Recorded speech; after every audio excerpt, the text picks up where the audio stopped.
एका लग्नाला मी गेलो, मी स्टेजवर बसलो होतो, नवरदेवाला पण मुलगी लग्नात रोज पळून गेली, मग काय करणार? नाही तर याच्यापुढे मग कायदा करावा लागेल की जेवढे आरोपी असतील त्यांनी त्यांच्या कपड्यावर बिल्ला लावला पाहिजे, मी 302 आहे, मी 307 आहे, म्हणजे आम्हाला काहीतरी आयडेंटिफिकेशन झालं पाहिजे। ज्या लोकांना लग्नाचे पत्रिकाच येत नसतील त्यांनी दुसऱ्या माणूस लग्नाला गेला त्याचा त्रास चुकीचा आहे। अजित दादा एक अतिशय ज्याला म्हणतो होतकरू नेतृत्व आहे। लग्नांना ज्यांना भेटी दिल्या त्या ठिकाणी आज मुलं मुली वेगळे झालेले आहेत। प्रत्येक ठिकाणी हे नैसर्गिक प्रक्रिया आहे, दुर्दैव आहे। एका लग्नाला मी गेलो, मी स्टेजवर बसलो होतो, नवरदेवाला पण मुलगी लग्नात रोज पळून गेली, मग काय करणार? तर सामाजिक तेढ असा निर्माण झालेला आहे। हे सगळ्या नैसर्गिक गोष्टी, याच्यामध्ये राजकीय व्यक्तिमत्वाला आणलं नाही पाहिजे।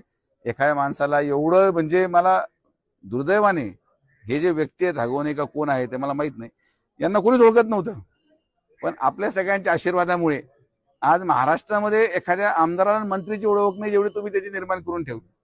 हे कृत्य जे आहे ते क्रूर आहे, त्याची शिक्षा त्यांना मिळाली पाहिजे। पण अशा प्रकरणामध्ये राजकीय लोकांना त्याच्यामध्ये घेणं हे चुकीचं असतं। आमच्याबरोबर समोर आलेले लोक कोणी फोटो काढतंय, आता आमच्याबरोबर फोटो काढला गेला की कोणी सांगितलं हा वाळू तस्कर आहे, हा खून करतो, हा 302चा आरोपी आहे। नाही तर याच्यापुढे मग कायदा करावा लागेल की जेवढे आरोपी असतील त्यांनी त्यांच्या कपड्यावर बिल्ला लावला पाहिजे, मी 302 आहे, मी 307 आहे, म्हणजे आम्हाला काहीतरी आयडेंटिफिकेशन झालं पाहिजे। समाजामध्ये चालत असताना लोकप्रतिनिधींना प्रचंड त्रास सहन करावा लागतो आणि आम्ही ते करतो। लग्नाला गेल्यामुळे हे जे काही सगळं अजितदादांच्या बद्दल त्या ठिकाणी थोडंसं काही लोक करायचा प्रयत्न करतात। आता हे जे लोक मीडिया पुढे आहेत, शिवसेना उबाटाचे जे अजितदादांबद्दल बोलतात, यांना कोणाच्या लग्नाची पत्रिकाच येत नाही, त्यामुळे त्यांना पर्यायच नाही काय।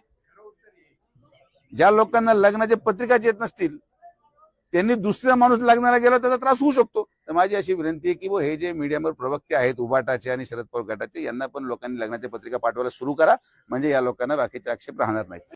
आम्ही लोकप्रतिनिधी आहोत, लोकप्रतिनिधी स्वतः आदर्श ठेवला पाहिजे।